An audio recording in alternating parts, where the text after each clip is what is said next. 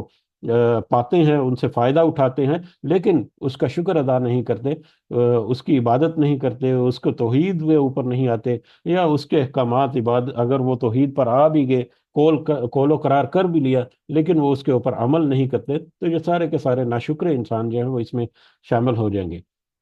اب انسان جو ناشکرہ کیوں ہے؟ وہ کون کون سی نعمتیں ہیں جو اللہ تعالیٰ نے انسان کو دی ہیں؟ ان میں سے چند نعمتوں کا ذکر ہوگا۔ ایک حصہ آیت کا یہ ہے اور ایک حصہ اس کے بعد آیات کے ان دونوں حصوں میں کہ چند اس اللہ تعالیٰ کے احسانات کا ذکر ہوگا۔ من ای شیء خلقہ، کس چیز سے پیدا کیا اس نے اسے؟ اللہ نے اس انسان کو کس چیز سے پیدا کیا؟ من نطفہ، ایک نطفے سے، ایک پانی کے بے قدر قطرے سے۔ اور پانی کا ایک بے قدر قطرہ یا نطفہ جو ہے یا منی جو ہے، اس کے بارے میں تو ہم تو مطلب جب قرآن ہم پڑھ رہے ہیں، اس کو سمجھنے کی کوشش کر رہے ہیں، تو اس میں ہم اس کو یہ کچھ الفاظ بھی اس طرح سے استعمال کرتے ہیں، اس کی مزید ایکسپلینیشن کے لیے ہم کوئی ڈیٹیل بھی ایسی کرتے ہیں کہ مطلب کس طرح سے مرد اور عورت جو ہے ان کے ملاپ کے نتیجے میں یہ ایک زائگوٹ، اور پھر بعد بھی اسٹیجز جو ہے جو قرآن میں بھی بہت ساری جگہوں پر اس کا تذکرہ ملا ہے۔ لیکن یہ ٹاپک ایسا ہے یا یہ مادہ ایسا ہے کہ یہ عام گفت و شنید میں مطلب ہم استعمال بھی نہیں کرتے، عام فیملی میں بیٹھے ہوئے ہیں یا عام طور پر اگر کوئی بات ہو، اس طرح کی چیزوں کے نام لینے سے بھی انسان جو ہے وہ کراہتا ہے، اس کو کراہت محسوس ہوتی ہے کہ میں کس پانی کے قطرے کی بات کر رہا ہوں۔ تو یہ اس حقیر سے پانی، یہ ایک دوسرا کنسپٹ یا دوسرا ایک اوپینین یا دوسری ایک نظر جو ہے اگر اسے دیکھا جائے کہ وہ پانی کا قطرہ جس کو تو عام الفاظ میں، عام زبان میں ہم ایک دوسرے کے ساتھ بات کرتے ہوئے بھی کتراتے ہیں اور اس کو بس اگنور کرتے ہیں کہ یہ کیسا ناپاک سا لگتا ہے، اور اس طرح سے کہ وہ قطرہ جب انسان کے جسم سے نکلے تو وہ اس کو جنبی ہو جاتا ہے، اس کے اوپر غسل جو فرض ہو جاتا ہے، اس پانی کے قطرے سے تمہیں پیدا کیا گیا۔ ایک واقعہ میں پڑھ رہا تھا حجاج بن یوسف کے بارے میں، کہ کہا جاتا ہے کہ وہ بڑا ظالم اور جابر قسم کا حکمران تھا۔ تو ایک دفعہ وہ کسی بازار سے گزر رہا تھا، تو ایک تابی تھے، وہ بہت جید اور بڑے مطلب مضبوط تابی تھے، وہ تابی صحابی نہیں تابی تھے۔ تو وہ بازار میں کھڑے تھے، لوگ جو ہے ادھر ادھر ہوئے، تو ان کو بھی کہا کہ سائڈ پہ ہو جاؤ، حجاج بن یوسف آ رہا ہے۔ تو اس نے کہا کون ہے حجاج بن یوسف، کیا ہو جائے گا؟ تو اتنے میں حجاج بن یوسف آ گیا، تو اس نے اس تابی کے کہا کہ مطلب تم جانتے نہیں ہو مجھے کہ میں کون ہوں؟ تو اس تابی نے کہا اسے کہ ہاں میں تمہیں خوب اچھی طرح سے جانتا ہوں کہ تم کون ہے، تم دو شرم گراہوں سے نکلے ہوئے ایک ایسے نطفے سے نکلے ہوئے ایک انسان ہو جو کہ گوبر کا بوجھ اپنے اوپر لیے ہوئے پھر رہے ہو۔ تو اس طرح کے جب کلمات انہوں نے کہے ان تابی نے، تو حجاج بن یوسف جو ہے وہ اس کی نگاہیں جھک گئی۔ تو انسان کی اصل اوقات کیا ہے، ذرا سوچے اس کنسیپٹ میں کہ وہ کہاں سے آیا، وہ کہاں سے وہ اس کو تخلیق کی گئی، لیکن پھر اللہ تعالیٰ نے اس کو کس قدر مطلب 70 80 100 کلو 150 کلو تک بھی، یا اسے بھی زیادہ کے کئی وزن چلے جاتے ہیں، یا ایوریج جو ہے 70 80 90 کلو تو عام طور پر ہو ہی جاتا ہے، ایک ایسا پانی کا نطفہ جو کہ مطلب جب ملاب کے بعد جب اس کی تخلیق کا عمل شروع ہوتا ہے تو سب سے پہلی سٹیج اس کی وہ 1 ملی میٹر کے بھی سینکڑویں حصے سے بھی حقیر ہے۔ ایک نقطہ جو نظر آیا، ہلکا سا نقطہ کسی پین سے اگر کسی پیپر کے اوپر لگائیں تو وہ بھی اس سے سینکڑوں گنا بڑا نقطہ جو ہے وہ اس پیپر پر عکس ہوتا ہے اس کا۔ اس نطفے سے انسان کو پیدا کیا گیا، اور وہ پھر اللہ تعالیٰ نے کہا یہاں پر کہ اس کو کس نطفے سے پیدا کیا، کس چیز سے پیدا کیا، ایک نطفے سے، خلقہ فقدرہ، پھر اس نے اس کو تخلیق کیا اور اس کا اندازہ کیا، خلقہ، پھر اس نے اس کو پیدا کیا، نطفے سے اس کو پیدا کیا، یعنی ماں کے پیٹ کے اندر اس کی جو ابتدائی جو نشو و نما ہوئی وہ اس کو ملی، فقدرہ، اور پھر اس کی تقدیر لکھ دی گئی، یا اس کی ضروریات جو ہیں وہ اس کو بہم اس کے نصیب میں جو لکھ دی گئی اس کے لیے پہنچا دی گئی۔ اس کا رنگ روپ کیسا ہوگا، اس کی جسامت کیسی ہوگی، ساخت کیسی ہوگی، اس کی نیچر کیسی ہوگی، یہ ساری چیزیں جو ہیں وہ اس کے لیے میسر کر دی۔ ثم السبیل یسرا، پھر راستہ آسان کر دیا اس کے لیے۔ اب یہ راستہ آسان کر دیا اس کے لیے، اگر تو دو دو پہلوؤں سے مجھے یہ سمجھ آئی ہے آیت۔ ایک پہلو تو یہ ہے کہ جب وہ انسان دنیا میں آتا ہے تو پھر اس جو دنیا میں اس کی زندگی گزارنے کے لیے جتنی اس کی ضروریات ہیں ان ضروریات کو وہاں اللہ تعالیٰ نے پہنچا دیا بڑی آسانی کے ساتھ۔ دوسرا اس میں یہ ہے کہ نہ صرف وہ سہولیات اللہ تعالیٰ نے اس کو عطا کی اس کے رہنے بہنے کے لیے، کھانے پینے کے لیے، جس کا تذکرہ آگے ہمیں ملے گا، بلکہ اس کے ساتھ اس کو مطلب عقل و شعور بھی عطا کیا، کہ وہ عقل و شعور جو ہے وہ رکھنے والا انسان کہ اپنے ارد گرد کی چیزوں کو ذرا غور کر کے فکر کر کے اس کے مطابق وہ نتیجے اخذ کر سکے، اس کے مطابق اپنی رہنمائی کر سکے، اور پھر اس سے بھی بڑھ کر کتابوں اور رسولوں اور نبیوں، اور پھر اس کے بعد علماء اور مفسرین کی شکل میں ان کو ہدایت اور نصیحت بھی اس انسان کو اللہ تعالیٰ نے پہنچا دی، جو کہ اس کی زندگی کو سہل کرنے کے لیے، مادی اعتبار سے زندگی گزارنے کے لیے بھی اور روحانی اعتبار سے زندگی گزارنے کے لیے بھی اس کو بڑی آسان کر دی اس کی زندگی، کہ اب تمہارے پاس سامنے یہ ساری ٹولز اینڈ ٹیکنیک موجود ہیں، اب ان ٹولز اور ٹیکنیک کو تم نے یوز کرنا ہے اور آخرت کے لیے اپنے آپ کو بچانا ہے، یا اپنے آپ کو آخرت کے لیے تیار کرنا ہے۔ لیکن اس کے باوجود انسان ایسا ناشکرا، قتل الانسان ما اکفرا، کہ انسان اس قدر ناشکرا ہے کہ وہ ہلاک ہی ہو جائے۔ بہرحال ثم السبیل یسرا، پھر راستہ آسان کر دیا اس کے لیے، ساری اس کی ضروریات بہم اس کی زندگی گزارنے کے لیے دے دی، اور نہ صرف ساری ضروریات دی بلکہ اس کی زندگی کی حفاظت بھی، اس کے موت کے طے شدہ وقت تک اللہ تعالیٰ نے زندگی کی حفاظت کا انتظام بھی کیا، کہ وہ اس کے موت کے مقررہ وقت سے پہلے اس کو موت آ ہی نہیں سکتی۔ ثم اماتہ، ثم اماتہ فاکبرہ، پھر اس نے موت دی اسے، یعنی پھر اللہ تعالیٰ نے اسے موت دے دی، اس کی مہلت ختم ہونے کے بعد، اس کا وقت آنے کے بعد اس کو موت مار دیا گیا اللہ تعالیٰ کی طرف سے۔ وہ اکبرا، پھر وہ قبر میں لے گیا اسے، یعنی وہ انسان جو ہے وہ اس کو اللہ تعالیٰ نے قبر میں بھیج دیا۔ یہ قبر جو ہے وہ جو کھود کر دی جاتی ہے قبر وہ بھی ہو سکتی ہے، اور جو جلا جلو دیتے ہیں جہاں سے انسان اس کی باقیات جہاں کہیں بھی موجود ہیں وہی اس کی قبر ہے۔ اگر تو کسی سمندر میں یا دریا میں غرق ہو گیا تو وہی وہ اس کی قبر ہے۔ تو بہرحال پھر انسان کو اس کی موت اللہ تعالیٰ نے دی اور اس کو قبر میں لے گیا۔ ثم اذا شاء انشرہ، پھر جب وہ چاہے گا اسے زندہ کر دے گا۔ جب اس نے پہلے اسے ایک انتہائی حقیر اور بے قدر پانی کے نطفے سے پیدا کر لیا تو یہ بڑا ہی آسان ہے اس کے لیے کہ ثم اذا شاء انشرہ، کہ وہ پھر جب وہ چاہے اس کو دوبارہ سے زندہ کر دے۔ کلا، ہرگز نہیں۔ یہ کافروں کے جو عقائد ہیں، نظریات ہیں، یا فرسودہ جو ان کے معاملات ہیں، یہ بالکل بھی ناقابل قبول ہیں یا بالکل بھی باطل ہیں۔ لما یکذی ما امرہ، ابھی پورا نہیں کیا اس نے جو اس نے حکم دیا اسے۔ یہ ساری زندگی انسان نے گزار دی،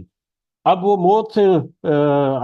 ہمکنار ہو گیا، اور موت سے ہمکنار ہونے کے بعد جب دوبارہ وہاں پر زندہ کیا گیا، تو وہ وہاں پر جا کر اس نے پایا کہ اس نے تو اللہ تعالیٰ کے احکامات کو پورا ہی نہیں کیا۔ اس نے تو جو وسائل اللہ تعالیٰ نے دیے تھے ان کو اس طرح سے اس نے استعمال ہی نہیں کیا جس طرح سے اللہ تعالیٰ نے چاہا تھا یا حکم دیا تھا۔ تو اس نے تو وہ فرض ہی ادا نہیں کیا جو اللہ تعالیٰ نے اس کو دیے تھے۔ وہ پھر اس کو جا کر وہاں پر اس چیز کا احساس ہوگا۔ اب یہ وہی جو ہے اللہ تعالیٰ کی نعمتوں کا ایک ایک ٹاپک یا ایک جو مطلب سپیل جو ہے وہ پچھلی آیات میں گزرا۔ اب اگلی آیات میں ایک دوسرا پوائنٹ آف ویو جو ہے جس میں اللہ تعالیٰ کی کچھ نعمتوں کا ذکر ہے۔ فَلْيَنْظُرِ الْإِنسَانُ إِلَىٰ طَعَامِهِ، تو چاہیے انسان کہ وہ اپنے کھانے کی طرف ذرا دیکھے۔ اب چاہیے انسان کا مطلب یہ ہے کہ ذرا وہ ریویو کرے، ذرا سوچ بچار کرے، یا ذرا ریسرچ کرے، یا ذرا اسٹڈی کرے، یا سوچنے سمجھنے کی کوشش کرے، لوجیکلی بھی پریکٹیکلی بھی ہر لحاظ سے، کہ ذرا غور و فکر کرے انسان اپنے کھانے کی طرف، کہ اللہ تعالیٰ نے اس کو کھانے کی بہت ساری چیزیں جو میسر کی ہیں، جس میں سے کیسے میسر ہوئیں، کہاں سے آ گئی وہ چیزیں، اس کے پیچھے کیا کیا سسٹمز اللہ تعالیٰ نے ڈیولپ کیے ہیں، جن کے ذریعے سے ہوتی ہوئی یہ پوری کی پوری چیزیں جو ہیں اس کو مل رہی ہیں، جس سے وہ اپنا کھاتا ہے اور توانائی حاصل کرتا ہے اور اپنی زندگی گزارتا ہے۔ بہت ساری بے شمار چیزیں اس میں ہمیں، جب اللہ تعالیٰ نے کہا فَلْيَنْظُرْ، اس کو چاہیے کہ وہ غور و فکر کرے، دیکھے، تو اس کو پھر یہ بھی دیکھنا ہے کہ یہ بیج سے پودا جو ہے وہ نکل آیا، یہ بیج سے پودا کیسے نکل آیا، وہ اس کو پانی کہاں سے پہنچا، وہ اس کو نمکیات کہاں سے پہنچی، یہ بیج کے اندر یہ پورا ڈیٹا جو ہے وہ کہاں سے آ گیا، جو اس نے پورے ایک تناور درخت کو یا ایک بڑی فصل کو جس میں سینکڑوں دانے یا اناج لگا ہوا ہے، وہ اس میں سے گیا، تو یہ ڈیٹا اس میں سے کہاں سے آ گیا، یہ کہاں سے یہ توانائیاں، یہ کیا کہاں سے یہ ساری اس میں مطلب چیزیں بن گئی، اس کے اوپر غور و فکر کرے تو بہت سارے پہلو، بہت سارے ڈفرنٹ سبجیکٹ یا بہت ساری ڈفرنٹ برانچز اس کو ملیں گے جس کے اوپر وہ تحقیق کر سکتا ہے۔ تو اس کو چاہیے کہ وہ ذرا اپنے کھانے پینے کی چیزوں کے اوپر ذرا غور و فکر کرے، توجہ دے، ریسرچ کرے، تو اس کی آنکھیں کھل جائیں۔ انا سببنا الماء صبا، بے شک ہم نے برسایا پانی خوب برسانا۔ اس کو ہم نے کس طرح سے اس کو کھانا اس کو ہم پہنچایا، اس کی سمپلسٹ فارم میں اللہ تعالیٰ نے بتا دیا کہ سب سے پہلے تو ہم نے ضروری چیزوں میں سے ایک پورا واٹر سائیکل جو ہے وہ کریٹ کیا اس کے لیے، کس طرح سے بخارات اٹھتے ہیں، بادل بنتے ہیں، ہوائیں ان کو لے کر اٹھتے ہیں، وہ مختلف جگہوں پر برساتے ہیں، کہیں پر بارانی علاقوں میں ہیں، کہیں پر پہاڑوں میں ہیں، وہ پہاڑوں سے ندی نالوں سے بہتا ہے یا زمین کے اندر جذب ہو کر پھر انڈر واٹر ٹیبل جو ہے، انڈر زمین کے اندر پانی جو ہے وہ بھی چلتا ہے۔ تو یہ سارا پانی کا نظام، واٹر سائیکل اللہ تعالیٰ نے کس طرح سے کریٹ کیا، ذرا اس کے اوپر غور کرو۔ ثم شققنا الارض شقا، پھر ہم نے پھاڑا زمین کو، اچھی طرح سے پھاڑنا، پھر جب زمین کو بویا جاتا ہے، بیج کو بویا جاتا ہے زمین میں، تو وہ زمین کو پھاڑ کر بیج جو ہے وہ باہر نکل آتا ہے، تو وہ بیج جو ہے وہ کیسے اس میں جو توانائیاں کہاں سے آ گئی کہ وہ زمین کو پھاڑ کر باہر نکل آیا اور پودے کی روپ اس نے اپنا لیا۔ فَأَنبَتْنَا فِيهَا حَبًّا، پھر ہم نے اس سے ہم نے اگایا اس میں سے اناج، پھر اس بیج سے ہم نے اناج، حبن، حبا جو ہے وہ دانے کو کہتے ہیں، دانے دار اناج جو ہے، جیسے یہ گندم، جو چاول، باجرہ وغیرہ، جو یہ ساری چیزیں فصلیں جو ہیں اس میں ساری آتی ہیں، وہ عنب اور انگور، جس میں بیل دار سارے پودے آگے، وہ قصبہ، اور ترکاری وغیرہ جو ساری، یعنی حبا اناج اور ترکاری یعنی سبزیاں اور ان کے جو سیلڈ وغیرہ کے سارے چیزیں، وہ زیتون اور زیتون، و نخلن اور کھجور، کھجور کے درخت، وہ حدائق غلوبن اور باغات گھنے، وہ فاکہتم و ابا، اور پھل اور چارہ۔ یہ مختلف طرح کے جو خوراک ہے جو انسان کے لیے، یہ اس کی طرف اللہ تعالیٰ نے اشارہ کیا کہ وہ ایک ہی زمین اور ایک ہی طرح کا پانی اس میں باہم پہنچایا، لیکن دیکھو کہ اس میں سے کس طرح کے رنگ اور ذائقے اور خوشبو اور والیوم اور اس کی سختی اور نرمی، ہر طرح کے پھل جو ہے اللہ تعالیٰ نے مختلف طرح سے پیدا کیے۔ ذرا اس کے اوپر غور و فکر کرو کہ یہ ایک تو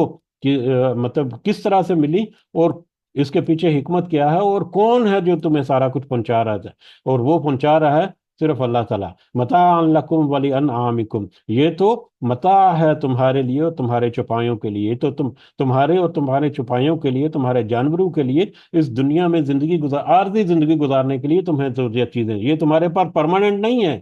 متاعن جو ہے وہ اس کا آٹومیٹک مطلب ہی اس کا یہ ہے کہ یہ عارضی برتنے کی چیز ہے۔ تو عارضی عارضی طور پر یہ جہاں پر تم ٹھہرے ہوئے ہو ایز اے مسافر کے طور پر، تو اس عارضی ٹھکانے میں تمہاری ضروریات کا بندوبست اللہ تعالیٰ نے تمہیں پورا کر دیا۔ اب اس عارضی ٹھکانے میں، اس پوری لیب میں، جو جہاں پر اللہ تعالیٰ نے سارے جو جو ٹولز تمہیں چاہیے تجربات کرنے کے لیے، سیکھنے کے لیے، تو وہ سارے بہم پہنچا دیے۔ اب اس میں سے تمہاری ذمہ داری ہے کہ تم اپنی مرضی سے اپنے نیک عمل کرو، تاکہ اس لیب سے تم باہر جب نکلو گے تو باہر کی دنیا جو جنت اور جہنم یا قیامت کی جو آئے گی، اس وقت تمہیں کیا کرنا ہے وہ تمہیں اب یہاں پر اس دنیا میں تمہیں ڈیسائیڈ کرنا ہے کہ وہ آخرت کی زندگی تم نے کیسی گزارنی ہے۔ فَإِذَا جَاءَتِ الصَّاخَّةُ، پھر جب آ جائے گی کان بہرا کر دینے والی، کان بہرا کر دینے والی، یوم یفر المرء من اخی، یہ جس دن بھاگے گا آدمی اپنے بھائی سے۔ پھر جب کان بہرا کر دینے والی، یہ دوسری سور کے پورے میں دوسرا سور جب پھونکا جائے گا، تو اس قدر، جیسا کہ پچھلی آیات میں، پچھلے سورہ مبارکہ میں ہم نے دیکھا، تو یہ تو ایک بس جھڑک ہوگی اللہ تعالیٰ کی، وہ اس قدر سخت اور اس قدر شدید آواز ہوگی کہ انسان کے کان ایسے جیسے بہرے ہو جائیں گے، کوئی کان میں پڑی آواز جو ہے وہ سنائی نہیں دی جائے گی، اس قدر وہ سخت اور تیز اور کڑک آواز ہوگی وہ دوسرا سور، جس کے بعد پھر انسان جو ہے وہ دوبارہ سے زندہ کیے جائیں گے۔ اب دوبارہ سے زندہ کیے جانے کے بعد انسان کی کیفیت کیسی ہوگی؟ یوم یفر المرء من اخی، اس دن، یہ خاص کر ان لوگوں کے لیے ہے جنہوں نے ناشکری کی، جو سلسلہ اوپر شروع ہوا تھا کہ قتل ہو جائے یا غارت ہو جائے یا ہلاک ہو ایسے انسان کے اس نے ناشکری کی، یا وہ ناشکرہ ہی ناشکرہ رہا، تو اس ناشکرے انسان کے بارے میں بطور خاص یہ آیات ہیں کہ اس دن بھاگے گا آدمی اپنے بھائی سے۔ یوم یفر المرء من اخی، اس دن وہ اپنے بھائی سے بھاگے گا، وہ امی و ابی، اور اپنی ماں اور اپنے باپ سے، وہ صاحبتی ہی و بنی، اور اپنی بیوی، اپنی صاحبہ اور اپنے بیٹوں سے، لکل امرئ منہم یومئذ شأن یغنی،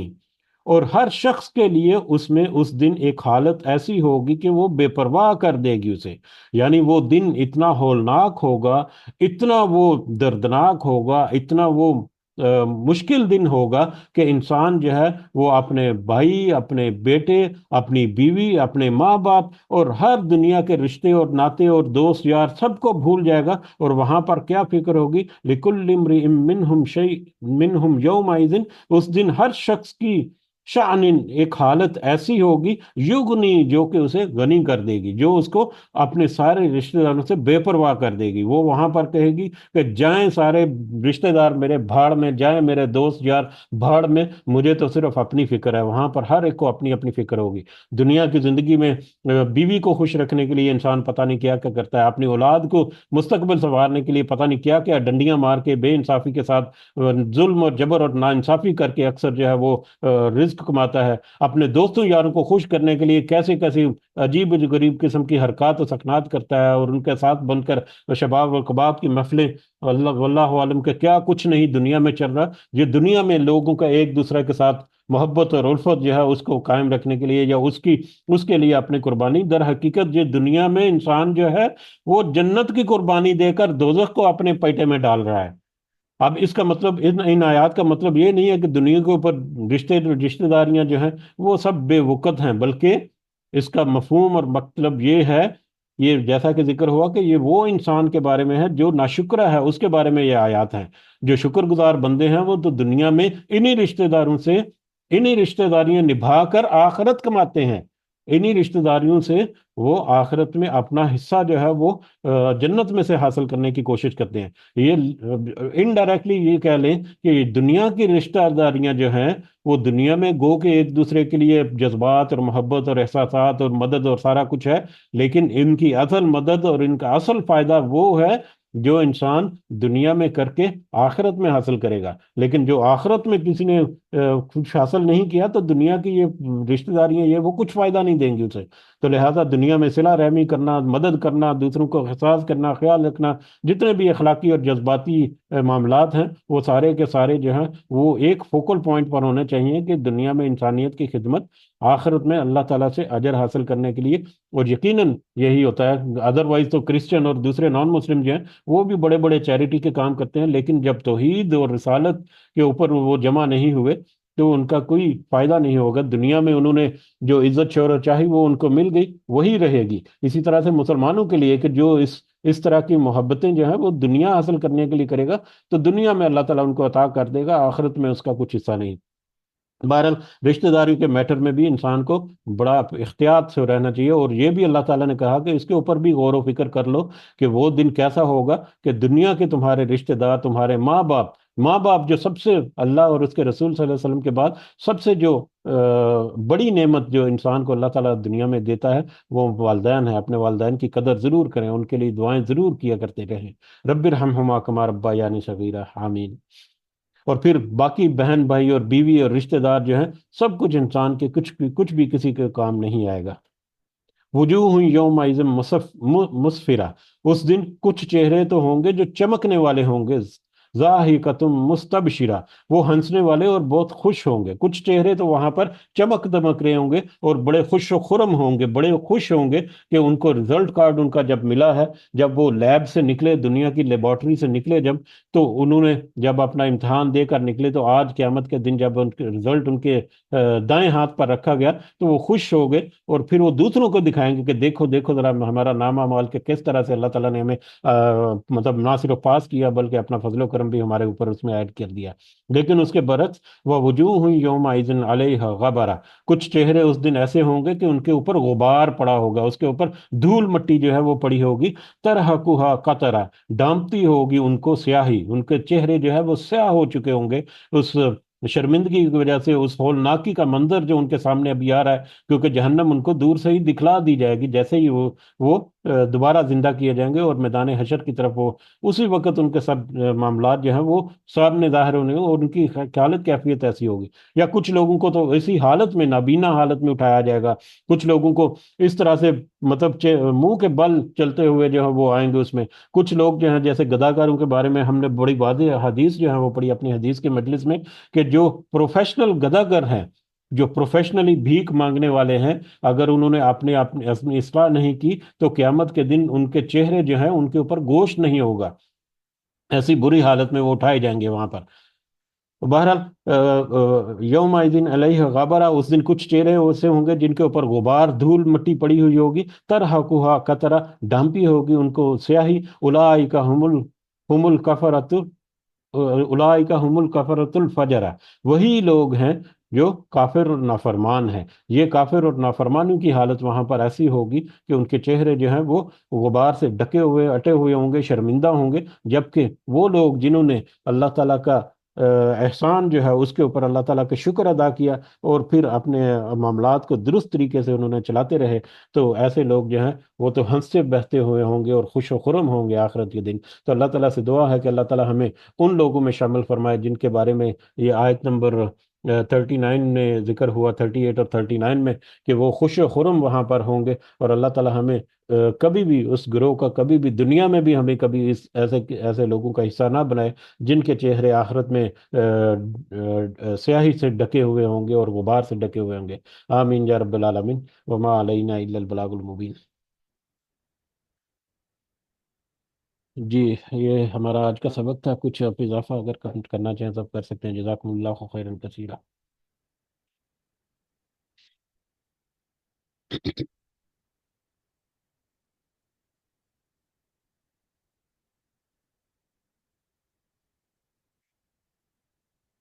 جی ٹھیک ہے، اجازت چاہتے ہیں، پھر سب کو دعاؤں میں ضرور یاد رکھیں۔ اللہ تعالیٰ ہم سب کا حامی و ناصر ہو، ہمارے جتنے معاملات ہیں اللہ تعالیٰ ہمیں ہمارے لیے آسانیاں پیدا فرمائے، ہمارے دنیا کے معاملات میں ہمارے رزق اور کاروبار اور جابز اور دیگر سارے معاملات، صحت کے معاملات اور دیگر ہمارے معاشی اور معاشرتی معاملات میں اللہ تعالیٰ اپنا خاص فضل و کرم ہمارے اوپر کرے، اور ہمیں یہ توفیق عطا فرمائے کہ جو بھی اللہ تعالیٰ نے ہمیں نعمتیں اور فضل و کرم ہمارے اوپر اس دنیا میں کیا ہے اس کا شکر گزار ہمیں بنائے اللہ تعالیٰ، اور پھر ہمیں یہ توفیق دے کہ ہم اس میں سے اپنی آخرت کو بھی کما سکیں، اور دنیا کا جو حصہ ہے وہ دنیا میں ہمارا رہ جانا ہے۔